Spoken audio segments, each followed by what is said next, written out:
இந்த புதிய வருஷத்தில் ஒவ்வொரு நாளும் நாம் புதியவர்களாய் மாற வேண்டும் என்பது ஆண்டுடைய சித்தமாக இருக்கிறது. இப்படி இருக்க ஒருவன் கிறிஸ்துவுக்குள் இருந்தால் புதிய சிருஷ்டியாக இருக்கிறான். பழையவைகள் ஒழிந்து போகின்றன, எல்லாம் புதிதாய் மாறின என்ற வசனத்தின்படி ஒவ்வொரு நாளும் நாம் புதியவர்களாய் மாற வேண்டும். ஆண்டவர் நம்மை புதிய வருஷத்தில், ஆண்டவரே பழைய காரியங்கள் வேண்டாம்ப்பா. எத்தனை பேர் இன்னைக்கு அறிக்கையிட்டிருக்கிறோம், பாவங்களை அறிக்கையிட்டிருக்கிறோம். நாம் பாவங்களை அறிக்கையிட்டு இன்னைக்கு ஒரு சமாதானத்தோடு இந்த இடத்துல உட்கார்ந்து கொண்டிருக்கிறோம். எத்தனை பேர் விட்டு விட்டோம் என்று தெரியவில்லை. இந்த பாவத்தை நாம் எத்தனை பேர் விட்டுட்டோம் தெரியல. பழைய மனுஷன் நமக்குள்ளே இருக்கிறான், பழைய மனுஷனை நமக்குள்ளே இருக்கிறான், நம்ம வச்சுக்கொண்டே இருக்கிறோம். எத்தனை பேர் அடையாளம் காட்டி அவனை இன்னைக்கு துரத்த போறீங்க. நான் பழைய மனிதனை துரத்த போகிறேன், இனி என்னுடையக்குள்ளே நான் புதிய சிருஷ்டியாய் மாறப் போகிறேன் என்று எத்தனை பேர் தீர்மானத்தோடு நாம் புதிய ஆண்டுக்குள்ளே கால் வைக்க போகிறோம். எல்லாம் உள்ளத்தின் ஆழத்திலிருந்து சொல்ல போகிறோம், ஆண்டவரே நான் புதிய மனுஷனாக மாற போறேன்ப்பா, புதிய மனுஷனாய் மாற போறேன். எத்தனை வருடத்துக்கு நான் பழைய காரியங்களை செய்து கொண்டு உமக்கு துக்கத்தை உண்டு பண்ணி வேதனை உண்டு பண்ணி நான் எத்தனை முறை முடி சிலுவையில் அறைந்து கொண்டிருப்பேன். என்னை மாற்றுங்க ஆண்டவரே, புதிய வருஷத்துக்குள்ள நான் போறேன்ப்பா. வேண்டாம், இது கடைசி காலம். பக்கத்தில் கை பிடிச்சு சொல்லலாமா? நம்ம எல்லாம் பாவத்தை அறிக்கையிட்டுட்டோம்ல, அப்படிதானே? பாவத்தை அறிக்கையிட்டோம். நம்ம எல்லாம் யாருடைய பிள்ளைகள் ஆயிட்டோம்? கர்த்தருடைய பிள்ளைகள் ஆயிட்டோம். கை பிடிச்சு சொல்லு, நீங்கள் கர்த்தருடைய பிள்ளைங்க, நீங்கள் ஆண்டவருடைய பிள்ளைங்க. ஆண்டோடைய பிள்ளைங்க என்ன பண்ண மாட்டாங்க? பாவம் செய்ய மாட்டாங்க, அப்படிதானே? ஆண்டவருக்கு பிரியமில்லாத காரியத்தை செய்ய மாட்டாங்க, விட்டுடுவாங்க. நான் ஃபுல்லாக ஆண்டவருடைய சமூகத்தில் நம்மை முழுவதுமாய் நம்ம என்ன பண்ணோம்? ஒப்பு கொடுக்கிறவர்களாய் மாற வேண்டும். நியாயப்பிரமாணங்கள், கட்டளைகள் அநேகம் இருக்கிறது. கட்டளைகள் 10 கட்டளைகள் சொல்ல முடியும், நிறைய சொல்லலாம். ஆனால் ஒன்றை மீறினாலும் நாம் என்ன பண்ணுறோமா? நியாயப்பிரமாணத்தை முழுவதும் மீறினவர்களாக இருக்கிறோம். ஒரு காரியத்தை மீறினாலும் நம்ம என்ன பண்ணோம்? ஆண்டுடைய பார்வைக்கு எல்லாவற்றையும் இழந்தவர்களாய் தான் மாறுகிறோம். அப்படி சமூகத்தில் நிற்க முடியாது. கடுகளவு பாவமும் அப்படி சமூகத்தில் என்ன பண்ண முடியாது? பரலோகத்துக்கு நம்மை கொண்டு போக முடியாது. அது யாராக இருந்தாலும் சரி. நம்மையே என்ன பண்ண, எல்லாம் மேக்ஸ் டீச்சர், அப்படி தானே? எல்லாரும் இங்கே இருக்கிறவங்க எல்லாருமே யார்? Maths teacher. அப்படிதான் உலகத்தில் மேக்ஸ் டீச்சர் தான் நம்ம. ஏன்னா ஏதாவது ஒன்று செஞ்சிட்டோன்னு வச்சுங்க, நான் செஞ்சது கரெக்ட், 100க்கு எத்தனை போடுவோம்? 80 70. கொஞ்சம் தான் தப்பு, 20 தான் மைனஸ், மற்றது எல்லாம் நான் 80% யார்? பரிசுத்தம் உள்ளவள். அப்படி தான் நம்ம என்ன பண்ணுறோம்? நினைக்கிறோம். ஆனால் நம்முடைய ஆண்டோடைய பார்வையில் நம்முடைய நீதி எப்படி இருக்கிறதா? அழுக்கான கந்தை. உன் நீதி ஒன்றுமே இல்லைன்றார் ஆண்டவர். என் நீதினால, என் உத்தமத்தினால நான் இந்த தேசத்தை சுதந்திரித்தேன் என்று உன் வாயில் என்ன பண்ணாத, சொல்லாதுன்னு சொல்லி இஸ்ரவேல் ஜனங்களுக்கு ஆண்டவர் சொல்கிறார். அப்போ நம்முடைய நீதியெல்லாம் என்ன பண்ண முடியாது? பரலோகத்துக்கு கொண்டு போகவே முடியாது. ஆண்டுடைய இரக்கம், தயவு, அவருடைய அன்பு நம்மை ஆள்கொள்ளும் போது தான் நம்ம புதிய ஆண்டுக்குள்ளே பிரவேசிக்க முடியும். கானானிலிருந்து பரலோகத்துக்கு போக முடியும். அல்லேலூயா. அதனால் கண்களை மூடி நம்ம ஒரு வசனத்தை நாம் வாசிக்கலாம்.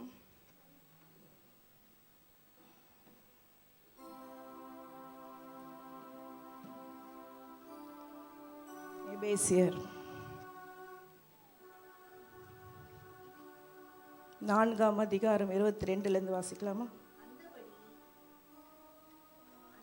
முந்தின நடக்கைக்குரிய மோசம் போக்கும் இச்சைகளாலே கெட்டு போகிற பழைய மனுஷனை நீங்கள் களைத்து போட்டு உங்கள் உள்ளத்திலே புதிதான ஆவி உள்ளவர்களாகி மெய்யான நீதியிலும் பரிசுத்தத்திலும் தேவனுடைய சாயலாக சிருஷ்டிக்கப்பட்ட, கொஞ்சம் மெதுவா வாசிங்க, மெய்யான நீதியிலும் பரிசுத்தத்திலும் தேவனுடைய சாயலாக சிருஷ்டிக்கப்பட்ட புதிய மனுஷனை தரித்து கொள்ளுங்கள். போதும். மெய்யான நீதியிலும் பரிசுத்தத்திலும் தேவனுடைய சாயலாக சிருஷ்டிக்கப்பட்ட புதிய மனுஷனை என்ன பண்ணுமா? தரிச்சு கொள்ளணும். எப்படி? மெய்யான நீதி. நம்முடைய வாழ்க்கை எப்படி இருக்கணுமா? நீதி உள்ள வாழ்க்கை, பரிசுத்தமுள்ள வாழ்க்கை. சின்ன காரியத்தில் கூட நம்முடைய வாயில் என்ன வரக்கூடாது?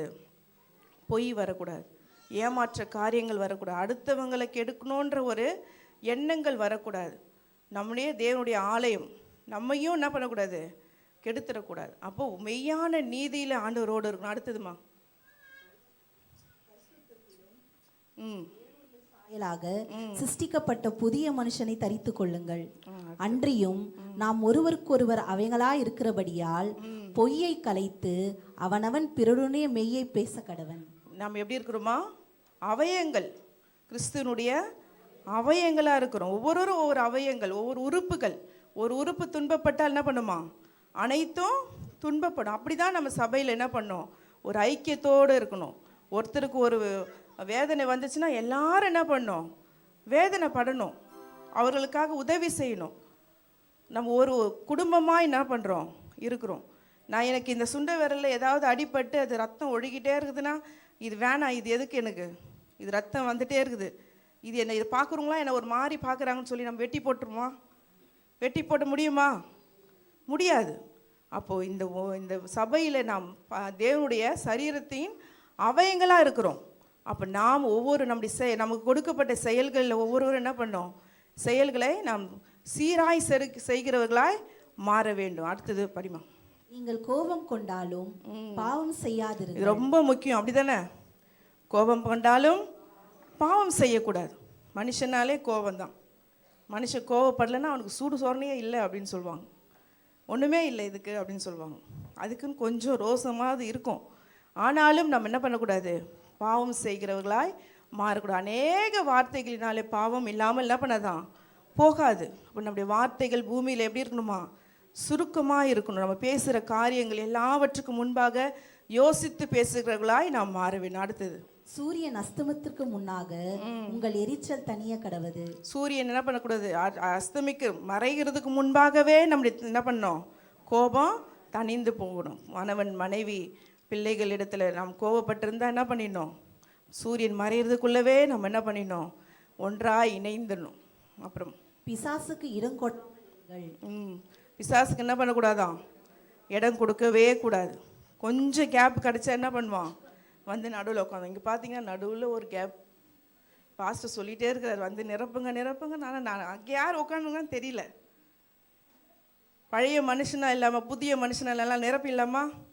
எல்லாம் அந்த இடத்த நிரப்பிடுங்க. அதே போல் தான் நம்மளோட இருதயம்.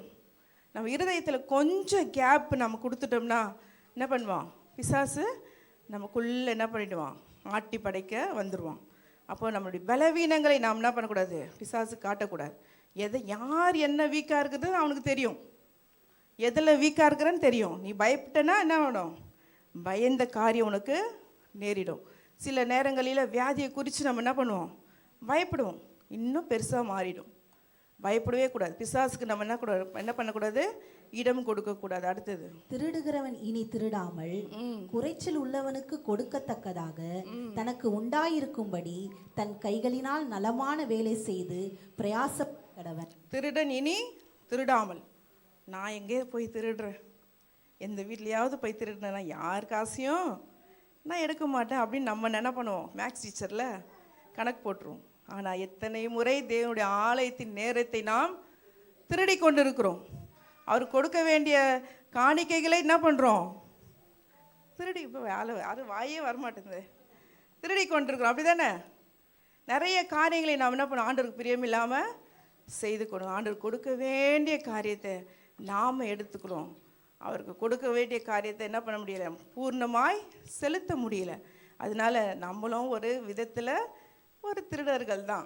அதனால் நாம் என்ன பண்ணோம், திருடனா தானாக திருந்தாவிட்டால் திருட்டை ஒழிக்க முடியாது.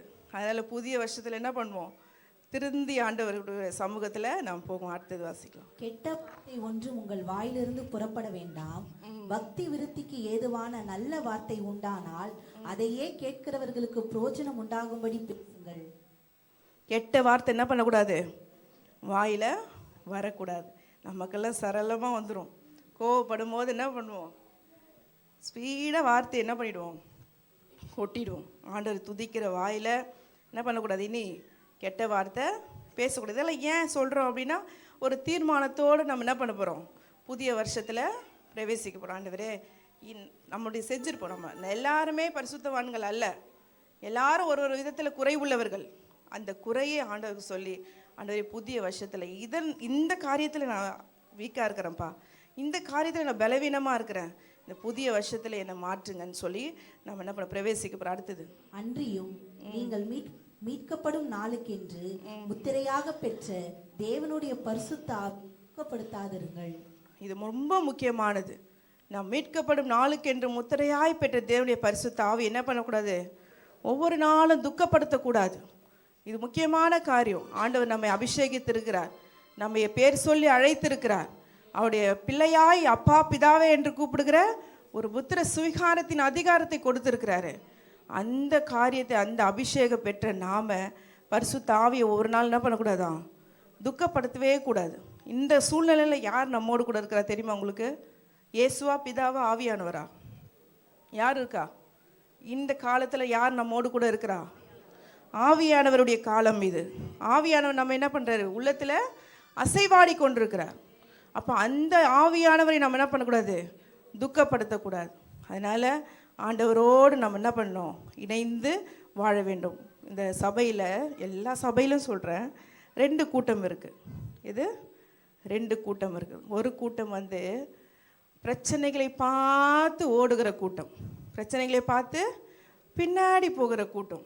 என்னன்னா, எனக்கு ஆண்டவருக்கு தெரியும் என் நிலைமை, ஆண்டவருக்கு தெரியும் என் வாழ்க்கை, நான் எப்படிப்பட்ட வாழ்க்கை வாரேன்னு ஆண்டவருக்கு தெரியும். அவர் என் அலைச்சலை பார்க்குறாரு அப்படின்னு சொல்லி என் வியாதியை பார்க்குறாரு. எனக்கு எவ்வளோ பலவீனம் தெரியுமா, எனக்கு தலை வலிக்குது, வயிறு வலிக்குது, இதெல்லாம் ஆண்டவர் பார்க்குறாரு.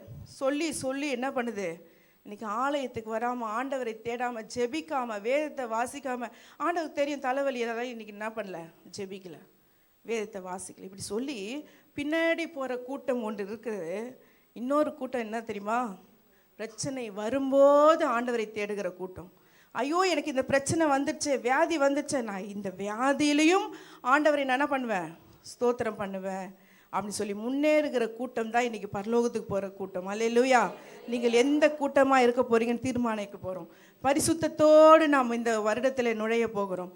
இன்றைக்கு பரிசுத்தம் பண்ணுங்கள், நாளைக்கு உங்கள் நடுவே அற்புதங்களை செய்வேன் என்று ஆண்டவர் சொல்கிறார். கண்களை மூடி, அதுக்கு இன்னொரு காரியம், எவ்வளவு ஆண்டவர் இந்த புதிய வருடத்தில் நம்மை கொடுத்தாலும், எதை கொடுத்தாலும், என் சம்பாத்தியம் ஒன்றுமல்ல, என் கையின் பலன் ஒன்றுமில்ல ஆண்டவரே, எல்லாம் உம்முடையது அப்பா, எல்லாம் உம்முடையது என்று சொல்லி ஆண்டவரை நோக்கி பார்த்து, ஒரு சின்ன காரியம் நமக்கு கிடைச்சாலும், ஆனால் இது என்னுடைய பலன் அல்ல, என்னுடைய கையின் பிரயாசம் அல்ல, இது தேவனுடைய அப்பா நீங்கள் கொடுத்தது ஆண்டவரேன்னு சொல்லி ஒவ்வொரு நாளும் புதிய வருடத்தில் நாம் நன்றி சொல்லுகிறவர்களாய் மாறும்போது, அடுத்த வருடம் அதை காட்டிலும் ஆண்டவர் நம்மை உயர்த்த அவர் நல்லவராக இருக்கிறார்.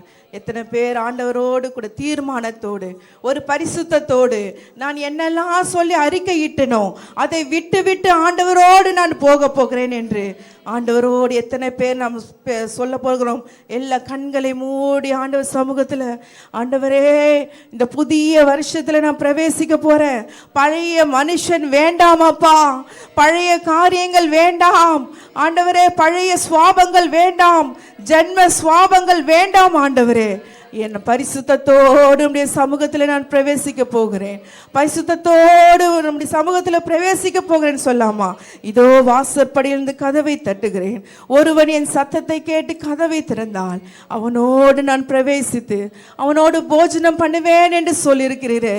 என் கதவை நான் திறக்கிறேன், வாசல்களே உங்கள் கதவை திறவுங்கள், அனாதி கதவுகளை உயருங்கள், மகிமையின் ராஜா உட்பிரவேசிக்க போகிறார், மகிமையின் ராஜா உட்பிரவேசிக்க போகிறார். யார் இந்த மகிமையின் ராஜா? அவர் புதிய வருடத்தில் நம்மோடு கூட பிரவேசிக்க நல்லவரா இருக்கிறார். இருதயத்தை மாத்திரம் திறந்து கொடுக்கும் போது, நம்முடைய இருதயத்தை மாத்திரம் திறந்து கொடுக்கும் போது தேவன் நம்மோடு பிரவேசிக்க அவர் நல்லவரா இருக்கிறார். சொல்லவன் என் தலை உயரட்டும், என் தலை உயரட்டும், என் வாசலை நான் திறந்து கொடுக்கிறேன், என் ராஜா உட்பிரவேசிக்கணும், என் ராஜா என்னோடு கூட வரணும், நான் போகிற பிரயாணத்துல கர்த்தர் என்னோடு கூட இருக்கணும், அவர் மகிமையின் ராஜா. ஹல்லேலூயா, ஹல்லேலூயா. ஆவியானவரே எங்களோடு வாங்கப்பா. நன்றி நன்றி நன்றி.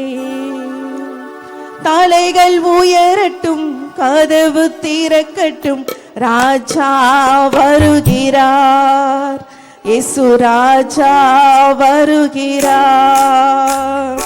தலைகள் உயரட்டும், கதவு திறக்கட்டும், ராஜா வருகிறார், இயேசு ராஜா வருகிறார்.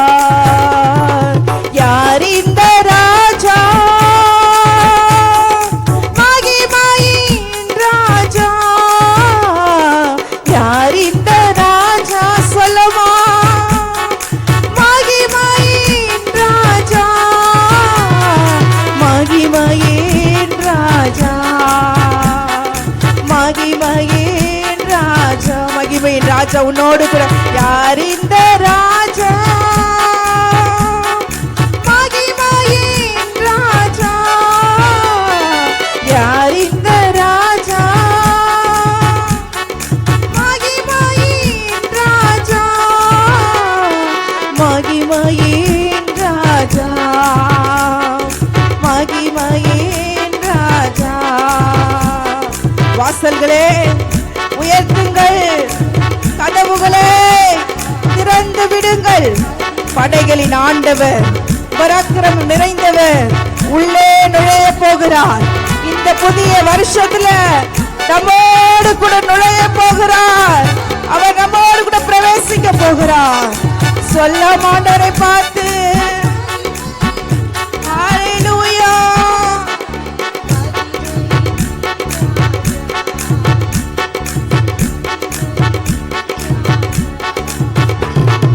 வாசல்களே தலைகளை உயர்த்துங்கள், கதவுகளே திறந்து வழிவிடுங்கள்.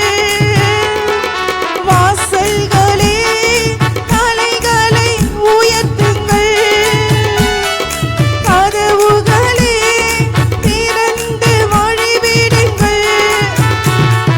படைகளின் ஆண்டவர், பராக்கிரமம் நிறைந்தவர் உள்ளே நுழையட்டும், உள்ளே நுழையட்டும். சொல்லமையா? உள்ளே நுழையட்டும், உள்ளே நுழையட்டும், உள்ளே நுழையட்டும். யார் இந்த மகிமையின் ராஜா? யார் இந்த ராஜா? மகிமையின் ராஜா, மகிமையின் ராஜா. யார் இந்த ராஜா? மகிமையின் ராஜா, மகிமையின் ராஜா. ஆவியானவரே, ஓ மகிமையின் ராஜா. கர்த்தர் சமூகம் தேடும் சமுதாயம் நாம். கர்த்தர் மலை மேல் ஏறத்தக்கவன் யார்? அவருடைய சமூகத்தை நீங்கத்தக்கவன் யார்? சுத்தமான கை, தூய்மையான இதயமுடையவன் தான் அவருடைய சமூகத்தில் பிரவேசிக்க முடியும். அவருடைய பரிசுத்தமான் தான் அவரை காண முடியும். சுத்தமான கை, சுத்தமான இருதயம். என்னை பரிசுத்தப்படுத்துங்கப்பா.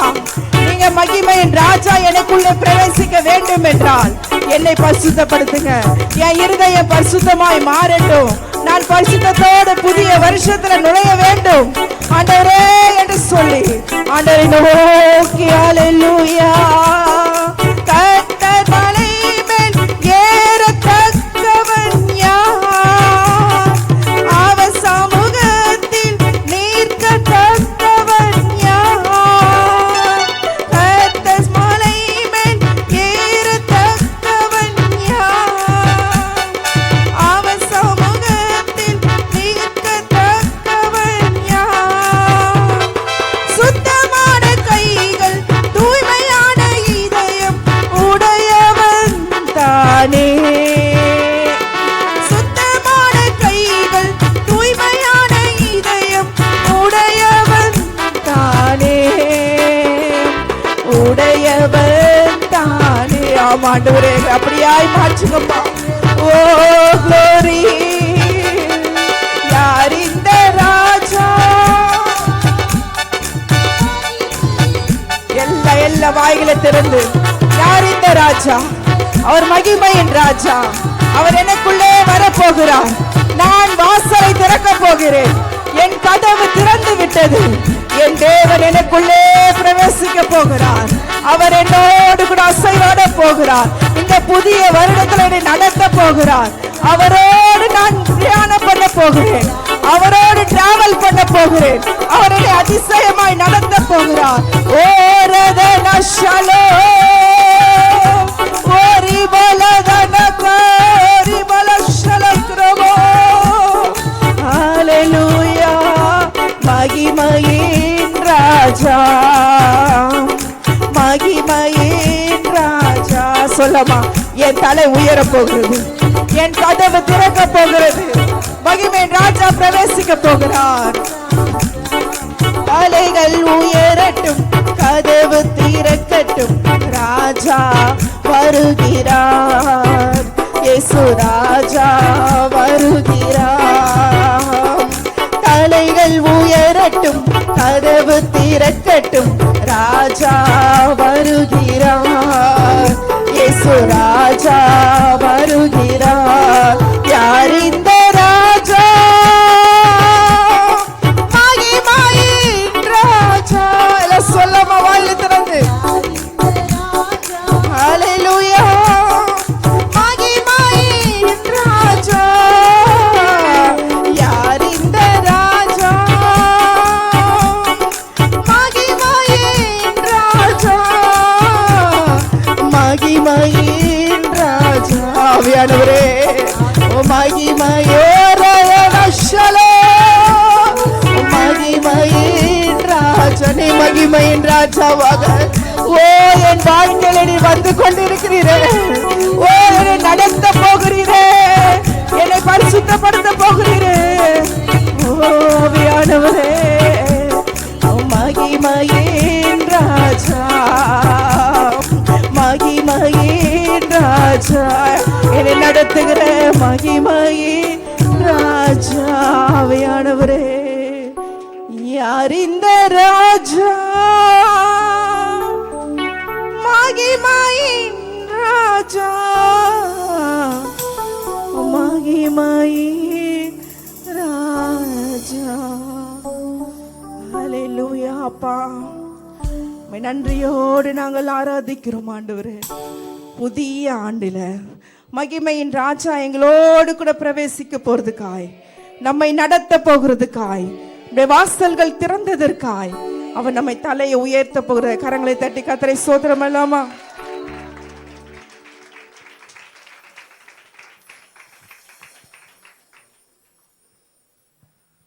எல்லாரும் உட்காரலாமா?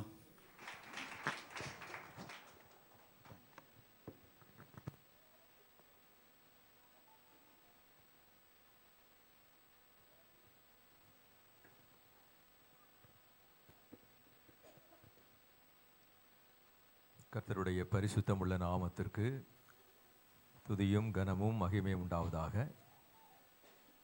இந்த மத்தியான வேளையிலே உங்களை சந்திக்கிறதிலே மிகுந்த மகிழ்ச்சி அடைகிறேன். விசேஷமாக அன்பு போதகர் அவருடைய துணைவியார் 3 பிள்ளைகளையும் பார்க்கறதிலே மிகுந்த மகிழ்ச்சி அடைகிறேன். 3 பிள்ளைங்களையும் ஒரு 25 வருஷம் முன்னாடி தான் சின்ன சின்ன பிள்ளைங்க அப்போ எதாவது இருப்பாங்க. இப்போ மேரேஜ் ஆன பிறகு இன்றைக்கி தான் அவங்க 3 பேர் ஒன்றா பார்க்குறேன். மாஸ்டர் 3 சிங்கங்களை பெற்று வச்சுட்டு ஆம்பளை பிள்ளைன்றாரு. இல்லைன்றாரு. ஆம்பளை பிள்ளை பெற்றவன் கதையை கேட்டால் தெரியும். அவருக்கு தெரியல நினைக்கிறேன். சோத்திரம். நல்லவர். நல்ல மத்தியான வேளையில் உங்களை நாம் சிந்திக்கும்படி சற்று நேரம் தெரிந்து கொள்ளப்பட்ட கர்த்தருடைய வார்த்தை ஏசாயா தீர்க்க தரிசன புத்தகம் 54ஆம் அதிகாரத்தின் 10வது வசனம். ஏசாயா 54:10. மலைகள் விலகினாலும் பர்வதங்கள் நிலை பெயர்ந்தாலும் என் கிருபை உன்னை விட்டு விலகாமலும் என் சமாதானத்தின் உடன்படிக்கை நிலை பெயராமலும் இருக்கும் என்று, என் சமாதானத்தின் உடன்படிக்கை நிலை பெயராமலும் இருக்கும் என்று உன்மேல் மனதுருகுகிற கர்த்தர் சொல்கிறார். ஆமே. நாம் கண்களை மூடி ஜெபம் செய்வோம். எங்களை அதிகமாய் நேசிக்கிற பரிசுத்தமுள்ள பரலோக பிதாவே, ஆசீர்வதிக்கப்பட்ட அந்த நல்ல மத்தியான வேளையிலையும் உம்முடைய வார்த்தைக்காய் நாங்கள் காத்திருக்கிறோம். உம்முடைய ஆலோசனைக்காய் நாங்கள் காத்திருக்கிறோம். உம்முடைய சித்தம், உம்முடைய சத்தம் எங்கள் மத்தியிலே துணிக்க நாங்கள் காத்திருக்கிறோம். எங்களை மாத்திரமல்ல, எங்கள் இருதயங்களை, எங்கள் இருதயத்தின் யோசனைகளை ஆளுகை செய்து கனமுள்ள நாமத்தை மகிமைப்படுத்தும். இயேசுவின் நாமத்தில் ஜெபிக்கிறோம் நல்ல பிதாவே, ஆமேன். கர்த்தருடைய பரிசுத்தமுள்ள நாமம் மகிமைப்படுவதாக. வாசிக்கப்பட்ட வேத வசனத்திலே ஒரு வார்த்தை நான் மறுபடியும் சொல்ல விரும்புகிறேன். என் சமாதானத்தின் உடன்படிக்கை. ஆண்டவர் நம்மோடு உடன்படிக்கை செய்திருக்கிறார். எப்படிப்பட்ட உடன்படிக்கை? சமாதானத்தின் உடன்படிக்கை. கர்த்தருடைய பரிசுத்தமுள்ள நாமம் மகிமைப்படுவதாக. 25ஆம் தேதி கிறிஸ்துமஸ் அன்னைக்கு நாம் இயேசுவை சமாதான பிரபுவாய் கொண்டாடி இருப்போம் இல்லைங்களா? ஏசாயா 9:6 அவர் சமாதான பிரபு என்று எழுதப்பட்டிருக்கிறது. மீகா 5:5 மற்றும் எபேசியர் 2:24 அவர் சமாதான காரணர் என்று எழுதியிருக்கிறது. 1 தெசலோனிக்கர் 5:23 அவர் சமாதானத்தின் தேவன் என்று எழுதியிருக்கிறது. இப்போ நாம் ஆராதிக்கிற தேவன் குழப்பத்தின் தேவனாய் இராமல், பிரிவினையின் தேவனாய் இராமல், ஒரு சமாதானத்தின் தேவனாய் இருக்கிறார். அருமையானவர்களே, நான் மிகுந்த பாரத்தோடு கூட பேசுகிறேன். அநேக குடும்பங்களிலே இன்றைக்கு சமாதானம் இல்லை. நான் சொல்ல ரட்சிக்கப்படாத குடும்பங்களில், ரட்சிக்கப்பட்டு நல்ல ஒரு ஆவிக்குரிய சபையில் விசுவாசிகளாக இருக்கிற குடும்பங்களை பார்த்து நான் சொல்கிறேன். என்னுடைய குறைந்த 44 ஆண்டுகளிலே 10 வயசில் ரட்சிக்கப்பட்டேன். இப்போ 54 முடிஞ்சு 55 வரப்போகுது. 45 வருடத்தில் என்னுடைய குறைஞ்ச அனுபவத்தை நான் பார்க்குறேன்.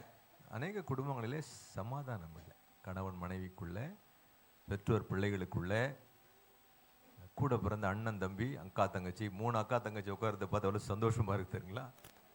எங்கள் வீட்லேயும் 3 அக்கா தங்கச்சி, எங்கள் மனைவி ஒன்று ஒரே மாதிரி இருக்கும். ஜெராக்ஸ் எடுத்த மாதிரி இங்கேயும் அப்படி தான் இருக்குது. 3 ஒரே மாதிரி. தெரியாமல் எங்கே மதர்ஷாவில் பார்த்துறான்னு வச்சுங்க, எங்கள் ஒய்ஃப்னு சொல்லிட்டு அவங்க போய் ஸ்தோத்திரம் பண்ணுவாங்க. எங்கள் மச்சின்சியாக இருக்கும் பாருங்கள், அது திரும்பி வந்துடும். பயங்கர சரணாடுங்க ஃபோன்லன்னா, பாஸ்டம்மா பார்த்தேன் ஸ்தோத்திரம் பண்ணால் பண்ணவே இல்லைன்னுவாங்க. ஐயோ, அது எங்கள் ஒய்ஃப் இல்லைன்னா நம்ப மாட்டாங்க. அதே மாதிரி இங்கே 3 இருக்குது. என்ன சொல்ல வர அருமையானவர்களே, நமக்கு பொண்ணு பொருள் பணம் முக்கியம் இல்லைங்க, சமாதானம் முக்கியங்க. காரணம் நம்ம ஆராதிக்கிற தேவன் அவர் சமாதானத்தின் காரணர், சமாதான பிரபு. நிறைய இருக்குது சமாதானத்தில். அப்போது அவருடைய பிள்ளைகளாக நாம் எப்படி இருக்கணும்? சமாதானமாக இருக்கும் குடும்பத்தில். இல்லை, ஆமாம், கூட பிறந்த அண்ணன் தம்பி, அக்கா தங்கச்சி, சித்தப்பா, பெரியப்பா, முடிஞ்ச அளவுக்கு சமாதானம் அவர் கர்த்தர் உதவி செய்வாராங்க. அல்லேலூயா. நீங்கள் எப்படி இந்த ஆலயத்திற்கு காலையில் வந்தீங்கன்னு தெரியல. இந்த ஆராதனை விட்டு நீங்கள் வீடுகளுக்கு போகும் பொழுது சமாதானத்தின் தேவன் உங்களோடு கூட வருவாராக. ரொம்ப ரொம்ப முக்கியம். பல கோடி எனக்கு கோடீஸ்வரர்கள், லட்சாதிபதிகள் எனக்கு பேஷண்ட்டாக இருக்காங்க. பல கோடி இருக்குது அவனுக்கு. கர்நாடகாவிலே 7-8 வீடு இருக்குது, 120 பஸ்ஸு ஓடுது ஒருத்தனுக்கு, எப்ரான் ட்ராவல்ஸில்.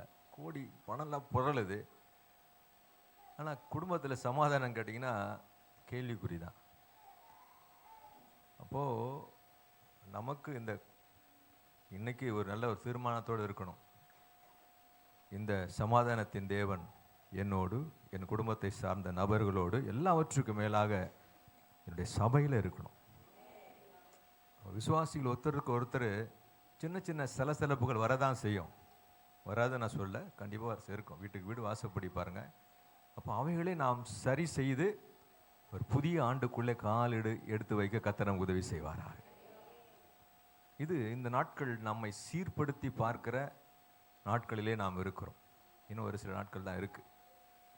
இப்போ எப்பொழுது இந்த சமாதானத்தின் தேவன் உங்களோடு இருப்பார்? முதல் குறிப்பு, இந்த சமாதானத்தின் தேவன் உங்களோடு வர ஆயத்தமாக இருக்காரு. He is ready to come with you. அப்போ எப்பொழுது? வேதத்தில் வாக்குத்தத்தமான வசனங்கள் நிபந்தனையோடு எழுதப்பட்டு இருக்கிறது. With condition. when you obey the condition you can inherit the commandment. இப்போ எப்போ அந்த நிபந்தனையை நீங்கள் நிறைவேற்றுகிறீங்களோ அப்போ தான் நீங்கள் அந்த வாக்குத்தத்தத்தை சுதந்திரமாக்க முடியும். இப்போ வேதத்தில் ஒரு வார்த்தை இருக்கு, அப்பொழுது சமாதானத்தின் தேவன் உங்களோடு இருப்பார். நான் மணிப்பூரில் இருக்கும் பொழுது இந்த வார்த்தை எனக்கு கிடைச்சிது. மணிப்பூரில் போயிருந்தேன் ஊழியத்திற்கு. 10 நாள் அங்கே இருந்தேன். பாதிக்கப்பட்ட ஜனங்கள், சபைகள் இல்லை, நூற்றுக்கணக்கான ஆயிரக்கணக்கான விசுவாசிகள், வீடுகள் தீக்கிரையாக்கப்பட்டிருக்கு. நூற்றுக்கணக்கான பாஸ்டர்களுக்கு ஊழியம் இல்லை, சபைகள் இடிக்கப்பட்டிருக்கு. அங்கே இருந்தேன். அப்போது அந்த மெய்த்தி குக்கி இன மக்களுக்கு பயங்கர இப்போ நடந்துட்டு இருக்கு சண்டை. அந்த இடத்துல இந்த வார்த்தை கர்த்தர் எனக்கு தந்தார். அப்போது எப்போ இந்த சமாதானத்தின் தேவன் என்னோடு இருப்பார், என் குடும்பத்தோடு இருப்பார், என் சபையோடு இருப்பார், என் வருமானத்தோடு கூட இருப்பார். வாசிப்போம். பிலிப்பியர் எழுதின நிருபம் 4ஆம் அதிகாரத்தின் 9வது வசனம். பிலிப்பியர் 4:9. கவனிங்க, இது நம்முடைய ஆண்டவர் சொல்ல ஒரு ஊழியக்காரனாகிய பவுல் பிலிப்பு சபையாரை பார்த்து சொல்லுகிற வசனம் இது. என்ன சொல்றாரு? நீங்கள் என்னிடத்தில் கற்றும், 2வது அடைந்தும், 3வது கேட்டும் இருக்கிற எவைகளையோ, 4வது கண்டும் இருக்கிற எவைகளையோ அவைகளையே செய்யுங்கள். அப்பொழுது சமாதானத்தின் தேவன் உங்களோடு இருப்பார். அல்லேலூயா. எப்பொழுது சமாதானத்தின் தேவன் நம்மோடு இருப்பார்? கர்த்தர் நமக்கென்று நம்முடைய ஆத்துமாவுக்கு உத்தரவாதியாய் கொடுத்திருக்கிற, நம்முடைய ஆவிக்குரிய தகப்பனாய் இருக்கிற, நமக்கு கண்காணியா இருக்கிற, நமக்கு ஜாமக்காரனா இருக்கிற, நமக்கு வாரந்தோறும் சத்தியத்தை உபதேசிக்கிற ஊழியக்காரன் மூலமாய் நாம் கற்றது, நாம் அடைந்தது, காதால கேட்டது, கண்ணால கண்டதை, இருக்கிறவைகளை எந்த ஒரு மனுஷன், எந்த ஒரு மனுஷி, எந்த ஒரு குடும்பம், எந்த ஒரு சபை செய்கிறதோ அப்பொழுது சமாதானத்தின் தேவன் அவர்களோடு இருப்பார். கண்ட பாஸ்டர் கிட்ட ஒரு கீழ்ப்படியாமல் இல்லாமல் காணாத தேவனத்தை கீழ்ப்படிய முடியுமா? இல்லைங்களா? கவனிங்க, இன்னைக்கு பாஸ்டர்னாவே ரொம்ப இளக்காரமாக பார்க்குறாங்க. பாஸ்டர்களுக்கு வீடு தர்றதில்லை, தெரியுங்களா உங்களுக்கு? பாஸ்டர்களுக்கு பொண்ணு தர்றதில்லை, தெரியுங்களா உங்களுக்கு? ஒரு பாஸ்டருக்கு நான் கல்யாணம் பண்ண பட்ட பாடுகுது பாருங்க. ஆனால் அவங்களுக்கு இந்த உலகத்திலேயே பெரிய வேலை நெகமையா சொல்கிறான், அது கர்த்தருடைய வேலை. ரகசியம் உலகத்தானுக்கு புரியல. என்ன சொல்ல வருகிறேன்? கர்த்தர் உங்களுக்கு தந்திருக்கிற ஆவிக்குரிய தகப்பனாக இருக்கிற கர்த்தருடைய ஊழியக்காரன் மூலமாய் நீங்கள் இந்த கேட்ட இந்த 4 காரியங்களை செய்யும் பொழுது, அனுபவத்தோடு சொல்கிறேன், 44 வருஷமாக ஒரு சபையில் இருக்கேன், ஒரே சபையில் தான் இருக்கேன். கர்த்தர் எங்களை மாத்திரமல்ல, எங்கள் சந்ததிகளை ஆஸ்வதிக்க வல்லவராக இருக்கிறார். அவங்க ஒரு சில நேரத்தில் கோபமாக கூட பேசுவாங்க. மோசைக்கு கோபம் வரலையா என்ன? மோசைக்கு வந்து கற்பலகையே என்ன பண்ணான்? உடைச்சாங்க. இயேசுநாதர் லேசர் பிரிண்டில் எழுதி அனுப்பிச்சுதான் ஒரு வேத பண்டிகை எழுதுறாரு. ஆண்டவரே லேசர் பிரிண்டில் அவரே பலகையை கொடுத்து அதே ஒரே இதில் போட்டு உடைச்சான் பாருங்க. இப்போ கோபம் கவனிங்க. இப்போ நான் என்ன சொல்ல வருகிறேன்? முதலாவது குறிப்பு, என்னோடு கூட இந்த சமாதானத்தின் தேவன் இருக்க வேண்டும் என்று சொன்னால் நான் யாருக்கு கீழ்ப்படினோம்? ஆமாம், அடைஞ்சது, கேட்டது, கற்றுக்கொண்டது இவைகளை. ஆமென், ஹல்லேலூயா. நீங்கள் கீழ்ப்படியலன்னு சொல்லலை, கீழ்ப்படிஞ்சிட்டு தான் இருக்கீங்க. ஒரு தீர்மானம் எடுங்க, வரப்போகிற 2024 இன்னும் கூட கர்த்தர் என்னை உயர்த்தும்படிக்கு அவருடைய பலத்த கைக்குள்ளே அடங்கி இருக்க கர்த்தர் எனக்கு கிருபை தருவாரா. உயர்வு வேண்டும், ஆசீர்வாதம் வேண்டும், நன்மை வேண்டும். அது வேணும்னா முதலாவதாக மேன்மைக்கு முன்னானது என்னங்க? ஆமாம், சபை ஊழியக்காரன் நம்ம அடங்கி இருக்கணும். அப்போது அந்த சமாதானத்தின் தேவன் உங்களோடு இருப்பார். அல்லேலூயா. 2வதாக, அவர் தருகிற சமாதானம் எப்படிப்பட்ட சமாதானம்? நமக்கெல்லாம் தெரிஞ்சது தான். உலகம் தருகிறது போல நான் என்ன தருறதில்லை, உங்களுக்கு தருகிறதில்ல. என்னுடைய சமாதானத்தையே அப்படின்னு சொல்லியிருக்காரு இல்லைங்களா? அப்போது உலக சமாதானம் என்ன? கொஞ்ச நேரம் சினிமா பார்ப்பான், அப்படி சமாதானம் போல் இருக்கும். கொஞ்ச நேரம் சீரியல் பார்ப்பாங்க, சமாதானம் போல் இருக்கும் இல்லைங்களா? கொஞ்சம் குடிப்பழக்கம் உள்ளவங்க கொஞ்சம் குடிப்பாங்க, அந்த போதை இருக்கிற வரைக்கும் இது போல் இருக்கும். இந்த மாதிரி ஸ்மோக் பண்ணுறவங்க அப்படி. ஆனால் ஆண்டவர் கொடுக்குற சமாதானம் அப்படி இல்லைங்க. அது ஒரு நிறையான நிரந்தர சமாதானத்தை கர்த்தர் தருவார். பொதுவாக சம்பளம் வாங்குகிற குடும்ப தலைவர்கள் என்ன பண்ணுவாங்க? 1ஆம் தேதியிலேருந்து 10ஆம் தேதி வரைக்கும் ஒரே சந்தோஷமாக இருப்பாங்க. என்ன இருக்கு பாக்கெட்டில்? சம்பள காசு, ஒரே மீன் தான், ஒரே கறி தான், ஒரே சந்தோஷம்தான். ஒரு 10ஆம் தேதிக்கு மேலே போட்டுமே, எதை கேட்டாலும் கடுக்கணும். 15 தாண்டிடுமே, எதை கேட்டாலுமே அப்படியே புரியும். எண்ணெயில் கடுகு போட்ட மாதிரி. என்ன இல்லை பாக்கெட்டில்? அது உலகம் தர சமாதானங்க. கர்த்தர் தருகிற சமாதானம் அப்படி இல்லை. அவர் நமக்கு ஒரு நிரந்தரமான சமாதானத்தை தர வல்லவராக இருக்கிறார். என்னுடைய சமாதானம் என்றார். அப்போ என்னுடைய சமாதானம் என்ன யோசித்து பார்த்தேன் நான். ஆண்டவரே உம்முடைய சமாதானம் என்ன? அப்போ முதலாவதாக பயத்தின் மத்தியில் அவர் நமக்கு சமாதானத்தை தருகிறார். அல்லேலூயா. எப்போ மத்தியிலங்க? இந்த சீஷர்கள் என்ன பண்ணாங்க? யூதருக்கு பயந்ததினால் கதவை பூட்டு போட்டுக்கிட்டு உள்ள ரூம் உள்ள இருக்கான். அந்த பயத்தின் மத்தியில இயேசுநாதரே கொலை பண்ணிட்டாங்க, நம்மளை விட்ட வைப்பான் அந்த யூதன் அப்படி சொல்லி பயத்தோடு இருக்கிறாங்க. வாசிக்கலாமா? யோவான் எழுதின சுவிசேஷம் 20ஆம் அதிகாரத்தின் 19வது வசனம். யோவான் 20:19. வாரத்தின் முதல் நாள் வாசிங்க. வாரத்தின் முதல் நாளாகிய அன்றைய தினம் சாயங்கால வேளையிலே சீஷர்கள் கூடியிருந்த இடத்தில் யூதர்களுக்கு பயந்ததினால் கதவுகள் பூட்டி இருக்கையில் இயேசு வந்து நடுவே நின்று. இயேசு வந்து எங்க நின்னாரு? அதுதான் நடுவுல கேப் வேணா விடுவான்னு சொன்னாங்க பாருங்க. இயேசு வந்து நடுவுல நின்று உங்களுக்கு சமாதானம் என்றார். அல்லேலூயா. பயத்தின் மத்தியிலே கர்த்தர் நமக்கு சமாதானத்தை தர வல்லவராக இருக்கிறார். அதுதான் அவருடைய சமாதானம். இவ்வளோ வியாதி பயம் இருக்கலாம், இந்த வியாதி என்ன ஆகுமோ, கடன் பயம் இருக்கு. ஒரு சிலருக்கு கடனில் என்ன ஆகும்னு தெரியலையே, வட்டிக்கு மேலே வட்டி கட்டிட்டு இருக்கேன் இல்லைங்களா. பிள்ளைகளை குறித்த ஒரு சிலருக்கு பயம் இருக்கு, என்ன பிள்ளையோட எதிர்காலம் என்ன ஆகும்னு தெரியலையே.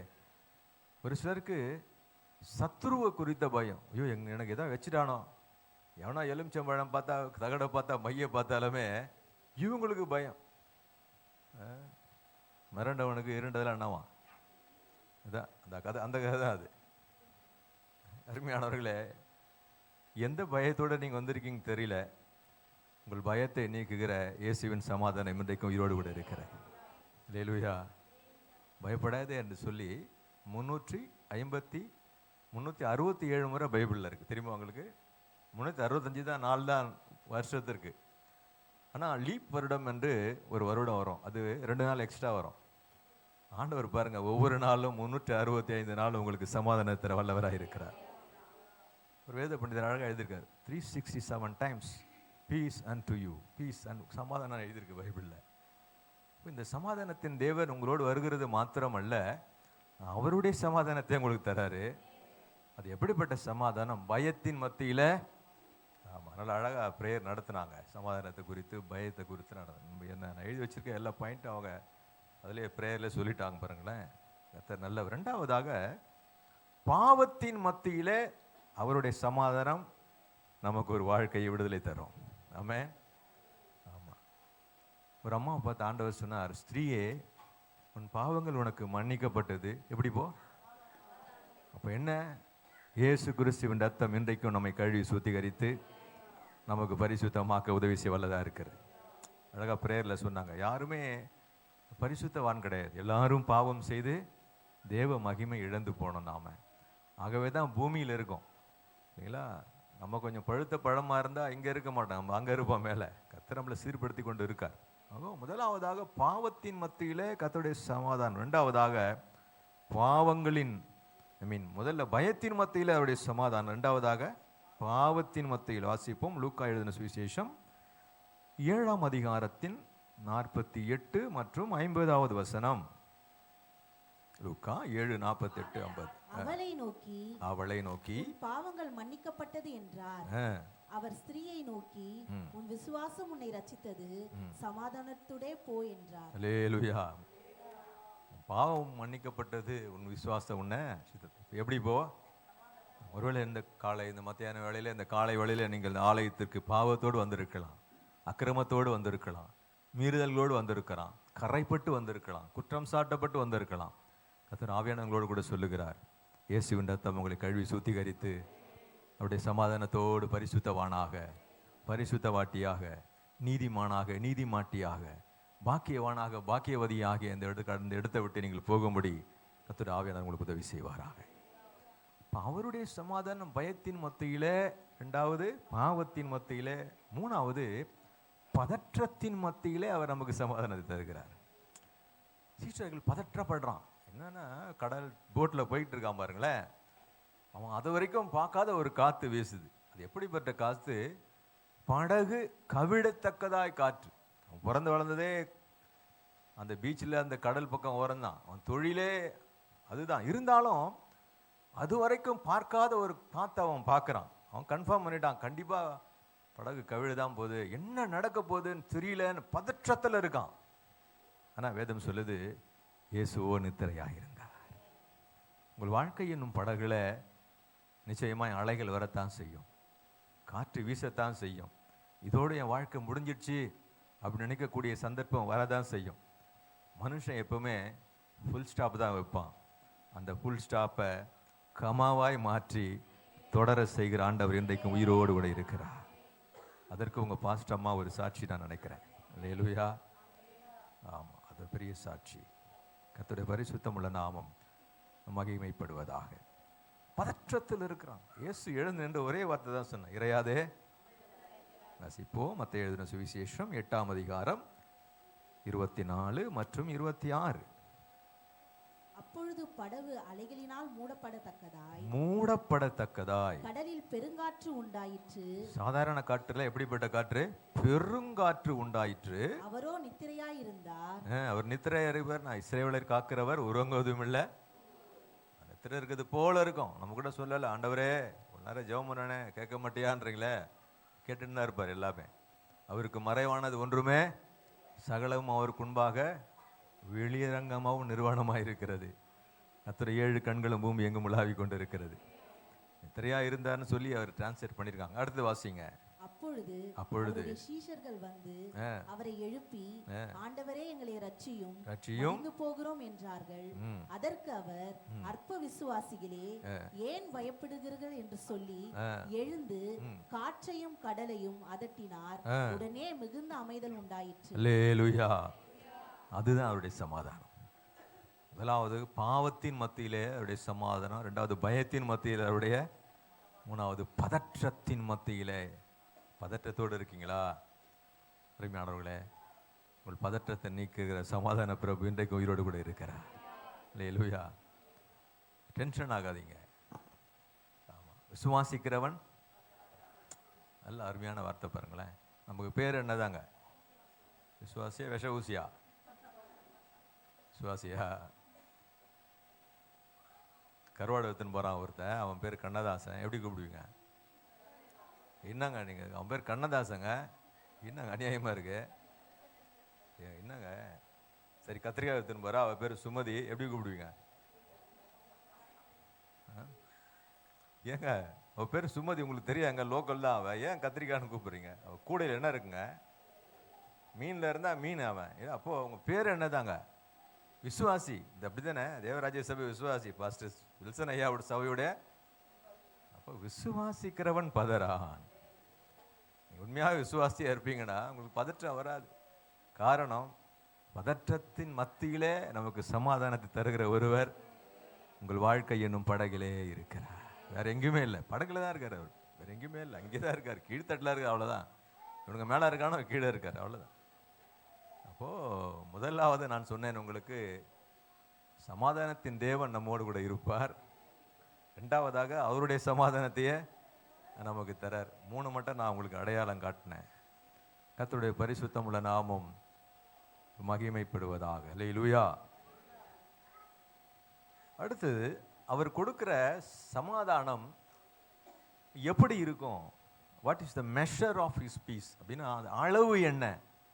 கடைக்கு போகிறோம், எண்ணெய் வாங்குறீங்க, எண்ணெய் கொடுன்னு கேட்பீங்களா, இல்லை 1 லிட்டர் 2 கிலோன்னு கேட்பீங்களா? ஒரு அளவு இருக்குல்ல. பால் வாங்க போகிறீங்க, என்ன கேட்குறீங்க? 1/2 லிட்டர் பால்.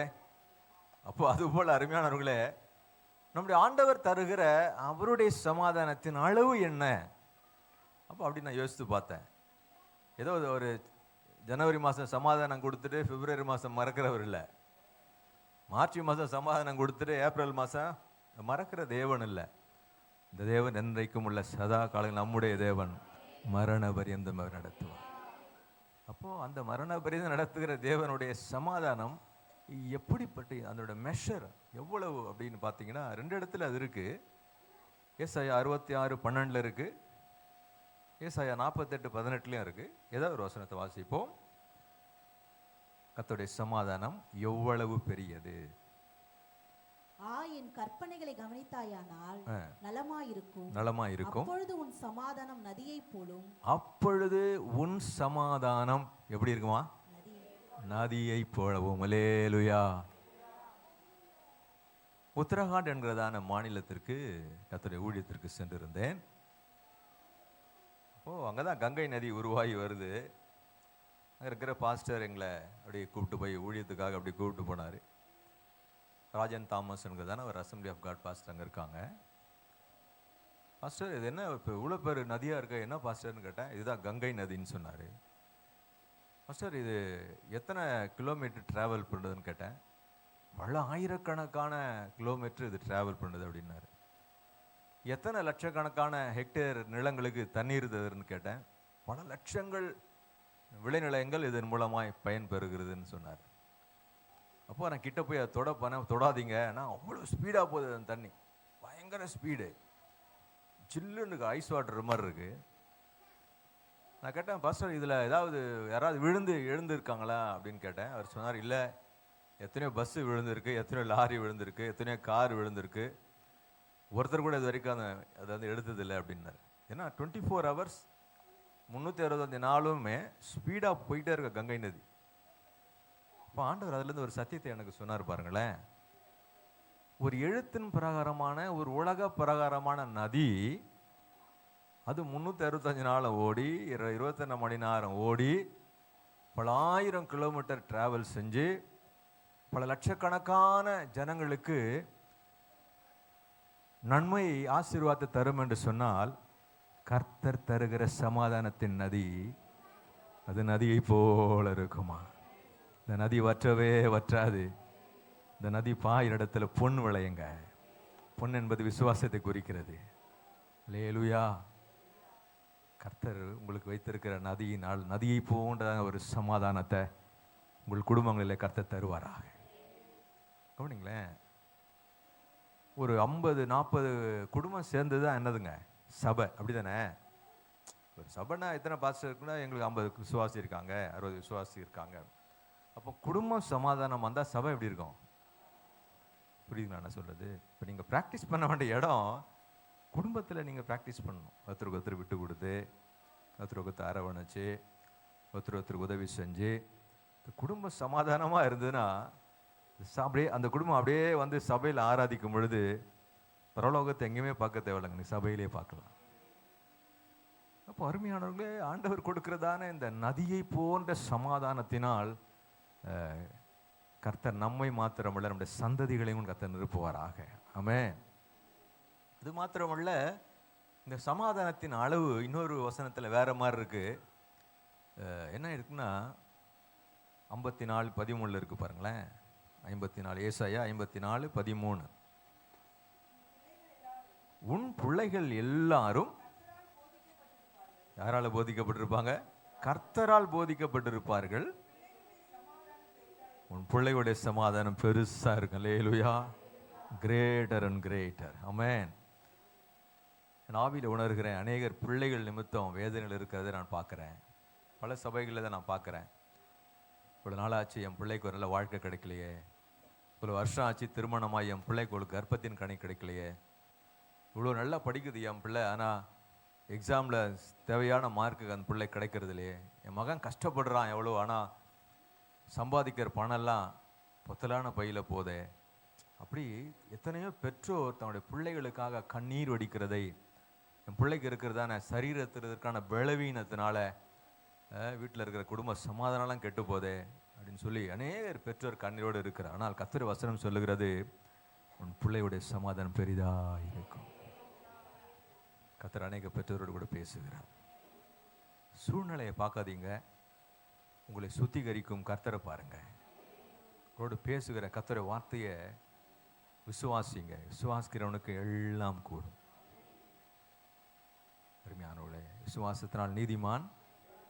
நம்மளுடைய பிள்ளைகளுடைய சமாதானம் பெருசாக இருக்கணும். ஆமென். ஒரே வீட்டில் 2 பிள்ளைங்க இருக்குது, அது பேசாமல் இருக்கக்கூடாது.